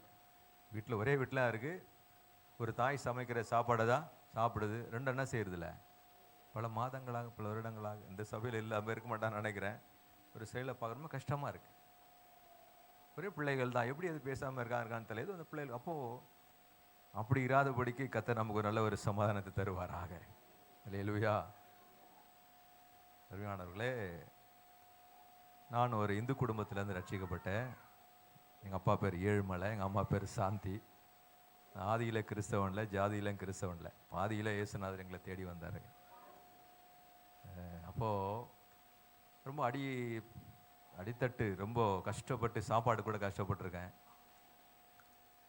ட்ரெஸ்ஸுக்கு ரொம்ப கஷ்டப்பட்டிருக்கேன். காலேஜில் நான் படிச்சுட்டு இருந்தேன், மெட்ராஸ் டென்டல் காலேஜில், பச்சைபாஸ் காலேஜில். சரியான ட்ரெஸ் இருக்காது. என் கூட படிக்கிற பசங்களாம் நிறைய நல்ல ட்ரெஸ் போட்டு வருவானுங்க. ரொம்ப கஷ்டத்தில் தான் ரட்சிக்கப்பட்ட ஆரம்பத்தில் பாருங்களேன் இப்படி இருந்தேன். ஆண்டவரை பிடிச்சிக்கிட்டோம். ஆனால் வேதவசனம், அவர் சிறியவனை புழுதிலிருந்து எளியவனை குப்பையிலிருந்து உயர்த்துகிற தேவன். கர்த்தர் எங்கள் ஒரு கரத்தை பிடிச்சார். இப்போ என்னுடைய மகள் +2 படிக்கும் பொழுது என் மனைவிக்கு ஒரு ஆசை, நம்ம குடும்பத்தில் யாராவது ஒரு டாக்டரை உருவாக்கணும்னு சொல்லி. எனக்கு அப்படி இல்லை, என் பிள்ளைங்க ஊழியம் செய்யணும் தான் எனக்கு ஆசை. கர்த்தர் கிருபையால் 2 பிள்ளைங்களை ஊழியம் செய்யுது. அவங்களுக்கு ஒரு ஆசை டாக்டர். என்கிட்ட வந்து சொன்னாங்க, நான் சவிதா டென்டல் காலேஜில் டெக்னீஷியனாக ஒர்க் பண்ணிட்டுருக்கேன். ஏம்மா ஒரு டாக்டருக்கு படிக்க வைக்கிறேன்னா குறைஞ்சது 40-50 லட்சமாவது வேணுமா? நம்மக்கிட்ட அவ்வளோ இல்லை. 1 லட்ச ரூபா முழுசாக பார்க்குறதே நமக்கு கஷ்டம். அந்த கனவுலாம் விட்டுருமான்னு. ஆனால் அந்த அம்மாவுக்கு ரொம்ப விசுவாசம். இல்லை, நம்ம பிள்ளைய டாக்டருக்கு படிக்க வைக்கணும். இல்லைம்மா, நம்ம கடன் வாங்கினோன்னா வீட்டில் சமாதானம் கெட்டு போவோம், நிம்மதியாக இருக்க முடியாது. இப்போ சாப்பிட்டா சமாதானமாக இருக்கும், நீ ரொம்ப ரிஸ்க் எடுக்காதன்னு எவ்வளோ சொன்னேன். இல்லை, அந்த அம்மா எப்படியாவது பிள்ளைய டாக்டர் ஆக்கணும்னு சொல்லிட்டு இருந்தாங்க. இப்போ அருமையானவர்களே கவனிங்க. இப்போது ஸ்கூலில் கடைசி எக்ஸாம் முடிஞ்சுது, பேரண்ட்ஸ் மீட்டிங் நடந்தது. எல்லோரையும் வர சொன்னாங்க, நானும் போயிருந்தேன். அது ஒரு கிறிஸ்தவ பள்ளி. அந்த ஹெட்மிஸ்ஸஸ் சொன்னாங்க, பெற்றோர்களே நீங்கள் உங்கள் பிள்ளைகளை உங்கள் கரங்களை அந்த பிள்ளைங்கள் தலைமையில் வச்சு ஆசீர்வதிங்க வசனங்களை சொல்லி அப்படின்னு சொன்னாங்க. சரி, நானும் எனக்கு தெரிஞ்ச வசனத்தெல்லாம் சொல்லி என் பிள்ளைய ஆசீர்வதித்தேன். கர்த்தர் பெரிய கிருபையினால் 1200க்கு 1100க்கு மேலே என் பிள்ளை எடுக்கும்படி கர்த்தர் உதவி செஞ்சார். அப்போது என்ன நடந்தது பாருங்களேன். ஆண்டவர் கிருபையால் டாக்டருக்கு சேர்த்தோம். என் பிள்ளை அடிக்கடி ஒரு வார்த்தை என்கிட்ட கேட்பா, எப்பா என் கூட படிக்கிற எல்லா கிளாஸ்மேட்ஸும் டொனேஷன் மட்டும் 10 லட்ச ரூபா கட்டியிருக்காங்க, அதுக்கப்புறம் ஃபீஸு, நீ டொனேஷன் கட்டினியாப்பான்னு கேட்பா. என்கிட்ட யாரும் கேட்கவில்லை, நான் கட்டவும் இல்லை. எனக்கு ஆச்சரியமாக இருக்கும். திரும்பி கேட்பா, என்னப்பா என் கூட படிக்கிற எல்லா கிளாஸ்மேட்ஸும் 10 லட்சம் கட்டியிருக்காங்க, உங்ககிட்ட கேட்கலையா? எனக்கு தெரியும் என் பிள்ளையோடைய சமாதானம் பெருசாக இருக்கும். 10 லட்ச ரூபா கேட்ட விட எங்கே இருக்குது? வட்டிக்கு வாங்கி பிரச்சனை சமாதானம், வீட்டில் சமாதானம் கெட்டு போகும் பாருங்களேன். என்ன சொல்ல வருகிறேன், உங்கள் கரங்கள் வல்லமை உள்ள கரங்கள், உங்கள் கரங்கள் ஆசீர்வதிக்கும் கரங்கள். யார் ஆசீர்வதிக்கலோ அவர் ஆசீர்வதிக்கப்பட்டிருப்பாங்க. அப்போது உங்கள் பிள்ளைங்களுடைய சமாதானம் பெருசாக இருக்கணும்னா நீங்கள் தான் அந்த பிள்ளைகளுக்கு முன்மாதிரியாக இருக்கணும். அல்லேலூயா. ஆமாம், வசனம் ரெடியாக தான் இருக்குது சமாதானம் தர்றதுக்கு. அந்த பிள்ளைய தேவையற்ற வார்த்தைகளை சொல்லி அந்த பிள்ளைங்களை ஜீவனும் மரணமும் எதில் இருக்குங்க? இருக்குல்ல. அந்த நாவலையே நம்ம பிள்ளைங்களை என்ன சொல்லக்கூடாது? கழுதை, என்னது, பன்னி, எருமாடு. உன்னை பெற்றதுக்கு சரி, அது எருமாடு, நீ யாரு? நான் கேட்குறேன், சரி அது எருமாடு, நீ தான் சொல்கிற, ஊருக்கு பக்கத்து வீட்டெலாம் கேட்குறான், நீ யாரு? நாயின்ற, அது யார்? அது நீ, அது நாய், நீ யாரு? சின்ன பிள்ளைங்களாம் உசாராக நோட் பண்ணிக்கங்க நான் சொல்கிறத. என்ன சொல்ல வர அருமையானவர்களே, கர்த்தருக்கு பெரிய கிருபையினால இதுவரைக்கும் என் பிள்ளைங்களை அந்த மாதிரி திட்டாதபடி கர்த்தர் என் நாவை பாதுகாத்துக்கொண்டு உதவி செஞ்சார். என்ன சொல்ல வருகிறேன், பிள்ளைங்களே ஆசீர்வதிக்க கர்த்தர் ஆயத்தமாக இருக்கிறாரு. நம்ம தான் வாயில் அந்த பிள்ளைங்களை இது திருந்தாது, இது படிக்காது, இது உருப்படாது. இல்லைங்க, உன் பிள்ளையுடைய சமாதானம் பெருசாக இருக்கும். உன் பிள்ளைங்க கர்த்தரால் போதிக்கப்பட்டிருப்பாங்க. 2023 எப்படின்னு தெரில, வரப்போகிற வருஷத்தில் நீங்கள் விசுவாசிங்க, என் பிள்ளைங்களை உயர்ந்த ஸ்தானத்தில் இருக்கிறதை என் கண்ணு காணும். நான் அதை பார்த்து தான் சாவுவேன். காரணம், நாளில் என்னை அழைத்த தேவன் எனக்கு வாக்கு பண்ணி இருக்கிறார். மற்றவங்களோட அனைவரோடு கூட பேசுகிறார். உன் பிள்ளையோட சமாதானம் பெரிதாக இருக்கும் என்று கர்த்தர் சொல்லுகிறார். எத்தனையோ சாட்சிகளை நான் உங்களுக்கு சொல்ல முடியும். சாட்சிகளை உங்களுக்கு சொல்ல முடியும். கர்த்தருடைய பரிசுத்தமுள்ள நாமம் மகிமைப்படுவார். முதலாவது நான் உங்களுக்கு சொன்னேன், எப்பொழுது சமாதானத்தின் தேவன் உங்களோடு இருப்பார். இரண்டாவது நான் உங்களுக்கு சொன்னேன், அவருடைய சமாதானம் எப்படிப்பட்டது. மூணாவது நான் சொன்னேன், அவருடைய சமாதானம் எவ்வளவு வெறியது அப்படின்னு சொன்னேன். நாலாவது நான் என்ன சொல்ல போறேன், யாருக்கு அவர் அந்த சமாதானத்தை தருவார். எல்லாருக்கும் தர மாட்டாரு. போற வரவன் கன்சாமி, முன்சாமி, கோவிந்தசாமி, முனியம்மா, ஆண்டவர் ஒரு நிபந்தனை எழுதி வச்சிருக்காரு. ஊர்ல இருக்கிறவன எல்லாரும் தந்துட மாட்டாருங்க. எல்லாம் நினைக்கிறாங்க அவர் சமாதான பிரபு தான், சமாதான காரணர் தான். கண்டிஷன்ஸ் இருக்கு பைபிள்ல. அவர் சமாதானத்தின் தேவன் தான். அதே போல சமாதானத்தை வச்சிருக்காரு. யாருக்கு தருவார்? ரொம்ப முக்கியமானது இது. யாருக்கு தருவார் தெரியுமா? தேவன் தமது ஜனத்திற்கு சமாதானம் அருளி அவருடைய ஜனத்துக்கு தான் தருவாரு. வாசிக்கலாமா? சங்கீதம் 29:11. 29ஆம் சங்கீதத்தின் 11ஆம் வசனம். கர்த்தர் தமது ஜனத்திற்கு சமாதானம் அருளி அவர்களை, அல்லேலூயா. இந்த சமாதானத்தை நீங்க பெற்றுக்கொள்ளணும்னா யாரா மாறணும்? ஆமா, அவருடைய ஜனமா மாறணும். கர்த்தருடைய ஜனமா மாறணும். எப்போ ஜனமா மாற முடியும்? மனம் திரும்பி மூழ்கி ஞானஸ்நானம் பெறும்போது ஜனமாய் நாம் மாறுகிறோம். பிள்ளைங்க டீனேஜ் வரும்பொழுதே அந்த பிள்ளைங்களுக்கு ஞானஸ்நான உபதேசத்தை நீங்கள் சொல்லித்தரணும். 13, 14, 15, 13 வந்துட்டாவே அந்த பிள்ளைங்களை நீங்கள் ஞானஸ்நானத்தில் நடத்தணும். ஏன்னா அப்போ தான் அந்த பிள்ளைங்க அவருடைய ஜனமாக மாறுவாங்க. கர்த்தர் அவர்களுக்கு சமாதானம் தருவார். ஆலயத்திற்கு வந்து போகிறது நல்லது. அதை விட பாவத்திற்கு மறித்து நீதிக்கு பிழைக்கும்படி உங்கள் பிள்ளைகளுக்கு நீ கற்றுத்தரணும். ஏன்னா இந்த காலத்தில் சின்ன பிள்ளைங்க எல்லாமே ரொம்ப அவேர்னஸ். மொபைல் ஃபோன் இருக்குது, சோஷியல் மீடியாஸ்லாம் இருக்குது பாருங்கள். நம்மளை விட அந்த பிள்ளைங்க ரொம்ப நிறைய விஷயங்கள் அதுக்கு இருக்குது. அப்போது அந்த உலகத்துக்குள்ளே அந்த பிள்ளைங்க போகிறதுக்கு முன்னாடி இந்த டீனேஜ் வந்த உடனேயே கர்த்தரோடு அந்த பிள்ளைகள் வாழும்படி நீங்கள் அவர்களுக்கு உதவி செய்யணும். இப்போது ஞானஸ்நானம் பெறும்பொழுது அந்த பிள்ளைகள் தேவ ஜனமாய் மாறுகிறார்கள். பரிசுத்த ஆவியின் அபிஷேகத்தை பெறும்பொழுது நாம் கர்த்தருடைய ஜனமாய் மாறுகிறோம். அது மாத்திரமல்ல, உலகத்தானை போல வாழாமல், உலகத்திற்கு ஒத்த வேஷம் தெரியாமல் வேறு விரிக்கப்பட்ட வாழ்க்கை வாழும் பொழுது அவருடைய ஜனமாய் பரலோகம் நம்மை பார்க்கிறது. ஆமென். ஆமாம், 6 நாளும் உலகத்தோடு அவங்கள போல புசிக்கிறது, அவங்கள போல உடுத்துறது, அவங்கள போல பேசுறது எல்லாத்தையும் பண்ணிட்டு ஞாயிற்றுக்கிழமை வந்து இங்கே நாடகம் ஆடுனா ஒருவேளை பாஸ்டரை நீங்கள் ஏமாற்றலாம், கர்த்தரை ஏமாற்ற முடியாது. அல்லேலூயா. கர்த்தர் உங்களோடு பேசுவாராக. அவருடைய ஜனமாக எப்படி மாற முடியும்? ஞானஸ்நானம் எடுக்கணும். இன்னும் நாள் இருக்குது. ஞானஸ்நானம் எடுக்காம தயவுசெய்து ஞானஸ்நானத்துக்கு ஒப்பு கொடுங்க. உங்கள் பிள்ளைங்களை ஒப்பு கொடுக்க வைங்க. வேறு பிரிக்கப்பட்ட வாழ்க்கை வாழுங்க. இன்னும் அபிஷேகம் பெறலையா? பாஸ்டர்கிட்ட கேளுங்க. உங்களுக்கு தேவையான சத்தியத்தை சொல்லி தருவாங்க. அருமையான அவருடைய ஜனமாய் நாம் மாறும் பொழுதுதான் கர்த்தனுக்கு அவருடைய சமாதானத்தை தருவார். என் கூட பிறந்த 2 தம்பிங்க, ஒரு தங்கச்சி, மொத்தம் நாங்கள் 4 பேர். பாருங்களேன், 4 பேரும் திருமணமாகும். எல்லாருக்கும் 2 பிள்ளைங்க இருக்குது, 8 பிள்ளைங்க. கர்த்தர் பெரிய கிருபையினாலே எங்கள் 4 பேருக்குள்ளே இது வரைக்கும் சண்டை வந்ததே கிடையாது. ஒரே ஒரு வார்த்தை கூட நாங்கள் ஒரு கோபமாவோ பேசினதே கிடையாது. தேவ சமூகத்திலேருந்து சொல்கிறேன். காரணம் என்ன? அவருடைய ஜனமாக என் தாய் தகப்பனைங்களை வளர்த்தாங்க. தேவ சமூகத்தில் ஒரே சபையில் தான் நான் 4 பேரும் இன்றைக்கும் எங்கள் அப்பா அம்மா வருவாங்க. 4 ஃபேமிலியும் நான் அங்கே தான் ஒரே சபையில் தான் அங்கே ஆராதிக்கிறோம். என்ன சொல்ல வருகிறேன் பிரியமானவர்களே? கர்த்தர் தமது ஜனத்திற்கு சமாதானம் அருள ஆயத்தமாக இருக்கிறார். இப்போ நீங்கள் பிளான் பண்ணுங்க. ரட்சிக்கப்படாத கணவன் வரப்போகிற வருஷத்தில் ரட்சிக்கப்படணும், அவருடைய ஜனமாக மாறணும். கீழ்ப்படியாத பிள்ளைகள் ஆலயத்துக்கு ஞாயிற்றுக்கிழமை வராமல் இங்கே கிரிக்கெட் ஆடுறதுக்கு, எங்கே டியூஷனுக்கு போகிற பிள்ளைங்க அவருடைய ஜனமாக மாறி ஞானஸ்தானத்துக்கு தங்களை ஒப்பு கொடுக்கணும். ஆமென். ஆமாம், ஞாயிற்றுக்கிழமை தான் நமக்கு வேலை கிடைக்கும், ஓட்டி கிடைக்கும். அதெல்லாம் நீங்கள் தயவுசெய்து ஆண்டவரை, என்னை கனம் பண்ணுகிறவனை நான் கனம் பண்ணுவேன். கர்த்தர் கனம் பண்ணுனா அந்த வேலையை ஓட்டிலாம் விட்டு தான். நாங்களும் சின்ன பிஸ்னஸ் பண்ணுறேன். ஞாயிற்றுக்கிழமை எனக்கு பெரிய பிஸ்னஸ்ஸு. ஒரு நாளும் ஞாயிற்றுக்கிழமை நாங்கள் மனுஷனுக்கு கொடுத்ததில்லை, கர்த்தருக்கு தான் கொடுத்துக்கிட்டு இருக்கோம். இப்போ அவருடைய ஜனமாக நாம் மாறும் பொழுது தான் நாம் அவருக்கு என்ன செய்கிறாரு? சமாதானத்தை கர்த்தர். 2வதாக, சமாதானம் பண்ணுகிறவர்கள் பாக்கியவான்கள், அவர்கள் சன்ஸ் ஆஃப் காட் அப்படின்றது. நம்ம அவருடைய பிள்ளையா எப்போ மாறுறோம்? நம்ம ஏசப்பாவுடைய பிள்ளையா மாறணும்னா என்ன செய்யணுமா? சமாதானம் பண்ணுகிறவர்கள் பாக்கியவான்கள். இப்போ நம்ம என்ன செய்யணும்? சண்டை போடுறவங்களா இருக்கக்கூடாது, சமாதானம் பண்ணுறவங்களா.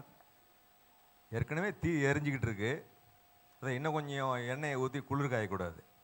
சொல்லுது புரியுதுங்களா?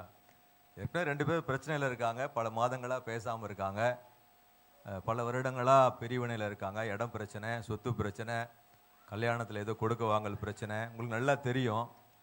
இன்னும் அவங்கள பிரிக்க நினச்சா கர்த்தருடைய பிள்ளையாக மாற முடியாது. ஆனால் நீங்கள் அவங்களை சமாதானம் பண்ணி பாருங்கள், பரலோகம் அவருடைய பிள்ளையாய் பார்க்கும். சமாதானம் பண்ணுகிறவள தான் பாக்கியவான்கள் எழுதியிருக்கு. அல்லேலூயா. அருமையானவர்களே கவனிங்க. அப்போது 2 பேர் சண்டை போடுறான்னு வச்சுக்கங்களேன், நீங்கள் அவங்கள சமாதானம் பண்ண போனீங்கன்னா 2 பேர் அடிச்சுக்கிறான், நீங்கள் நடுவில் போய் நிற்கிறீங்க, ஒரு அடி உங்கள் மேலே விழத்தான் செய்யும், 2 அடி விழக்கூட செய்யும். அப்போது நான் சொல்லுது புரியுதுங்களா? சமாதானம் பண்ணும் பொழுது ஒரு சில காரியங்களை நாம் இழக்க வேண்டியது இருக்கும், நமக்கு நஷ்டம் வரும், நாம் சகிக்க வேண்டியது இருக்கும். காரணம், எப்படி இருந்தாலும் அருமையானவர்கள் நம் பிள்ளைகளாய், கர்த்தருடைய பிள்ளைகளாய் மாற வேண்டும். அல்லேலூயா. அப்போது நம்ம ஆண்டவரிடத்தில் கர்த்தருடைய கிருபையை கேட்கணும். ஆண்டவரே, சமாதானம் பண்ணுகிற ஒரு கிருபை எனக்கு தாரும். ஆமென். இப்போவே உங்கள் மனசில் ஒரு சிலர் வருவாங்க, இவங்களா சண்டமா இந்த 2023 முடியறதுக்குள்ளே எப்படியாவது அவர்கள் சமாதானமாகி புதிய ஒரு இடத்துல கர்த்தர் ஆலயத்தில் பிரவேசிக்க கர்த்தருடைய கிருபை தருவாராக. அல்லேலூயா. இப்போ சமாதானம் பண்ணணும். எத்தனையோ சாட்சிகளால் உங்களுக்கு சொல்ல முடியும். அருமையானவர்களே, நீங்கள் தான் அந்த சமாதானம் செய்கிற வேலையை ஜெபத்தோடு கூட அதை செஞ்சு பாருங்க, கர்த்தர் உங்களோடு இருந்து செய்யும் காரியம் பயங்கரமாக இருக்கும். அல்லேலூயா. கர்த்தர் நல்லவர். 3ஆவதாக அவர் யாருக்கு சமாதானம் தராரா? முதலாவது யாருக்கு சமாதானம் தராரு? அவருடைய ஜனத்திற்கு. 2வது சமாதானம் பண்ணுகிறவர்களுக்கு தான் அவர் புத்திரராக இருக்க அந்த சமாதானம் கிடைக்கும். 3வது ரொம்ப முக்கியமான வசனம், உங்களுடைய வேதத்தை நேசிக்கிறவர்களுக்கு சமாதானம் இல்லை, மிகுந்த சமாதானம். அந்த மிகுந்தன்ற வார்த்தையை நான் எங்கே இருக்குங்க? நீதிமொழிகளா? நீதிமொழிகள் இருக்கோ தெரில எனக்கு. 165 இருக்கு, 119, 165 இருக்கு. வாசிப்போம்.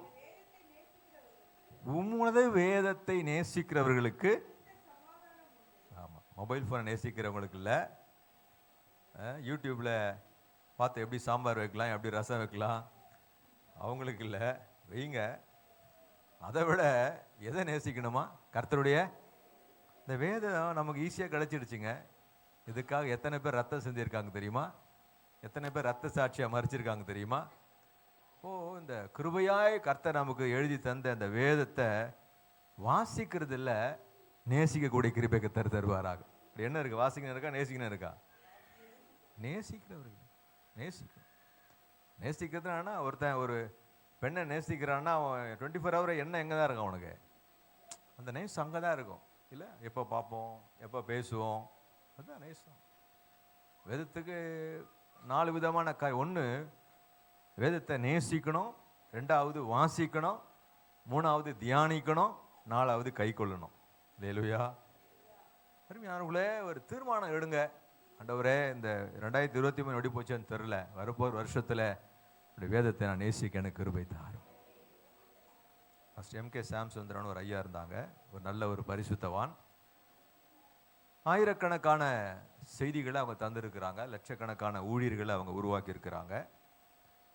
அவங்க கொடுக்குற எந்த மெசேஜுமே ரிப்பீட்டே ஆகாது, எந்த மெசேஜுமே ரிப்பீட் ஆகாது, எல்லாம் புதுசு புதுசாக இருக்கும். ஆச்சரியமாக இருக்கும். என்னடா அது? கல்யாணமே அவர் பல ஆயிரக்கணக்கான கல்யாணம் நடத்தியிருக்காரு. கல்யாணத்தில் ஒவ்வொரு கல்யாணத்தில் நான் கொடுக்குற மெசேஜ் புதுசு புதுசாக இருக்கும். அவர் ஒரு நாள் சொன்னார், அதிகாலையில் எழுந்த உடனே அந்த வேதத்தை அவர் முத்தமிடுவாராம். என்ன செய்வாராம்? நாம் நேசிக்கிற பிள்ளைகளை எப்படி முத்தமிடுறோம் இல்லைங்களா, அதுபோல் அவர் சொல்லுவார், நான் ஒவ்வொரு நாளும் காலையில் எழுந்த உடனே அந்த வேதத்தை முத்தமிட்டு திறந்து படிக்கிறேன், கர்த்தர் மகத்துவங்களை எனக்கு வெளிப்படுத்துகிறார். அன்பானவர்களே, நமக்கு மிகுந்த சமாதானத்தை கர்த்தர் தர ஆயத்தமாக இருக்கிறார். நாம் என்ன செய்யணும்? அதை நேசிக்கணும். ஆலயத்திற்கு வரவங்க கையை வீசிக்கணும் வரக்கூடாது. மீன் மார்க்கெட்டுக்கு போகிற கூட என்ன செய்கிறான் கையில்? இப்போ என்ன எடுத்து போகிறான்?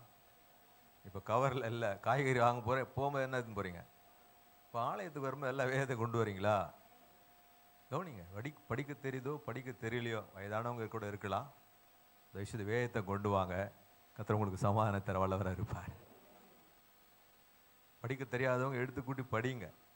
அந்த மாதிரி படித்தவங்க பெரிய பெரிய வேத பண்டிதர்களாக இருக்காங்க இன்னைக்கு. என்னோட நண்பர்களே ஒரு சிலர் இருக்காங்க. என்ன சொல்ல வருகிறேன்?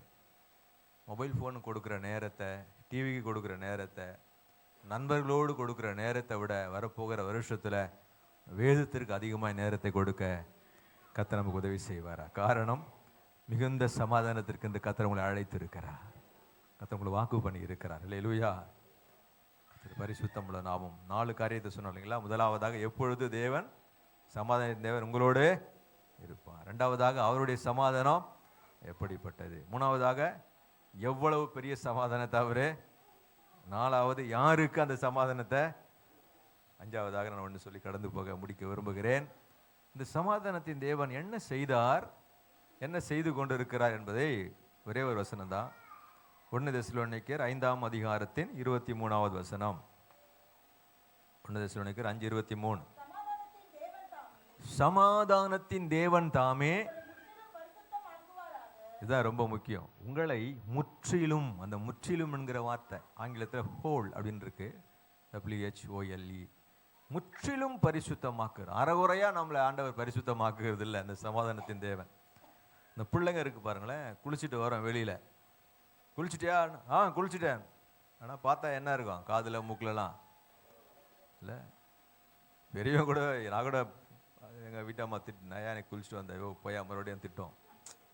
அப்போது அருமையானவர்களே, உண்மையை ஒத்துக்கணும்ல. என்ன சொல்கிறேன், மனுஷன் ஒருவேளை சோப்பு எப்படி தெரிலானா அவனோட சுத்திகரிப்பு அறகுறையாக தான் இருக்கும். ஆனால் சமாதானத்தின் தேவன் எப்படி சுத்திகரிக்கிறாரா? நம்மை முற்றிலும் சுத்திகரிக்கிறார். முற்றிலும்னா என்ன? அதுக்கு அடுத்து அப்படி தொடர்ந்து பாருங்களேன். ஆவியே அவர் சுத்திகரிக்கிறாரு. 2வது, ஆத்துமாவை சுத்திகரிக்கிறார். 3வது, சரீரத்தையும் அவரே சுத்திகரிக்க வல்லவராக இருக்கிறார். காரணம் என்ன? தொடர்ந்து வாசிங்க. நம்முடைய கர்த்தராகிய இயேசு கிறிஸ்து வரும்பொழுது, ஏசப்பா வரப்போகிறாரு. 2023 வரல, 2-3 நாள் இருக்கு, வருவாரான்னு தெரியல. 2024 வந்தாருன்னா நம்ம எப்படி இருக்கணுமா? அல்லேலூயா. இந்த சமாதானத்தின் தேவன் செய்கிற மிக முக்கியமான ஒரு காரியம், நம்மை முற்றிலும் பரிசுத்தமாக்கி அவருடைய வருகையிலே இந்த சபை எடுத்துக்கொள்ள இயேசு சீக்கிரம் வரப்போகிறார். இயேசு சீக்கிரம் வரப்போகிறார். இப்போ நம்ம முற்றிலும் சுத்தமுள்ளவர்களாய் வாழணும். கொஞ்சம் கூட அழகாக சொன்னாங்க பாருங்களேன், ஒரு சப்ஜெக்டை விட நம்ம ஃபெயில் ஆகக்கூடாது. அதுதான் முக்கியம். விசுவாசத்தில் பாஸ் ஆகிருக்கணும், பரிசுத்தத்தில் பாஸ் ஆகிருக்கணும், தேவ சித்தம் செய்கிறதுல பாஸ் ஆகிருக்கணும், தேவ சத்தம் கேட்குறதுல நம்ம பாஸ் ஆகிருக்கணும். நிறைய இருக்குது, அது லிஸ்ட்டே இருக்குது. ஒரு சப்ஜெக்டை விட ஃபெயில் ஆகக்கூடாது. இல்லை, தாவீது 1ல் ஃபெயில் ஆகிட்டான், பரிசுத்தத்தில் ஃபெயில் ஆகிட்டான். ஆபிரகாம் இன்னொன்றுல ஃபெயில் ஆகிட்டான். ஒவ்வொன்றும் ஒருத்தன் ஃபெயில் ஆகிட்டான். ஆனால் ஃபெயிலே ஆகாத ஒரே ஒரு, பாவமே செய்யாத ஒரே ஒரு பரிகாரி இயேசு கிறிஸ்து மாத்திரமே. அவருடைய பிள்ளைகளாக அவருடைய சொந்த ரத்தத்தில் நம்மை கர்த்தர் மீட்டு எடுத்திருக்கிறார். அந்த சமாதானத்தின் தேவன் உங்களை முற்றிலும் சுத்திகரித்து, கர்த்தருடைய எக்கால சத்தம் கேட்கும் பொழுது, அந்த சத்தம் நம்முடைய காதுகளில் தொனிக்கும் பொழுது, மண்ணான அந்த சரீரம் மகிமையின் சரீரமாக மாறணும். பலவீனமான அந்த சரீரம் பலமுள்ள சரீரமாக மாறணும். அல்லேலூயா. ஒரு இமைப்பொழுதில், ஒரு நொடி பொழுதில் நாம் மறுரூபமாகி மத்திய ஆகாயத்தில் ஏசப்பா நமக்காக ஆயத்தோடு பார்த்துக்கிட்டே இருப்பார். நான் முகப்பேர்லேருந்து பறந்து வருவேன், நீங்கள் வடபண்ணிலேருந்து பறந்து வரணும். அல்லேலூயா. நம்மெல்லாம் இப்போ ஆராதனை முடிஞ்சு வீட்டுக்கு போகிறோம். நம்ம எல்லாம் யுகங்கள் யுகங்களாக ஒரே இடத்துல ஆராதிக்க போகிற ஒரு நாள் சீக்கிரமாக வருகிறது. எத்தனை பேர் விசுவாசிக்கிறீங்க? அதைத்தான் சமாதானத்தின் தேவன் செய்து கொண்டிருக்கிறார். இந்த சமாதானத்தை உங்களோடு இருந்து உங்களை பரிசுத்தமாக்குவாராக.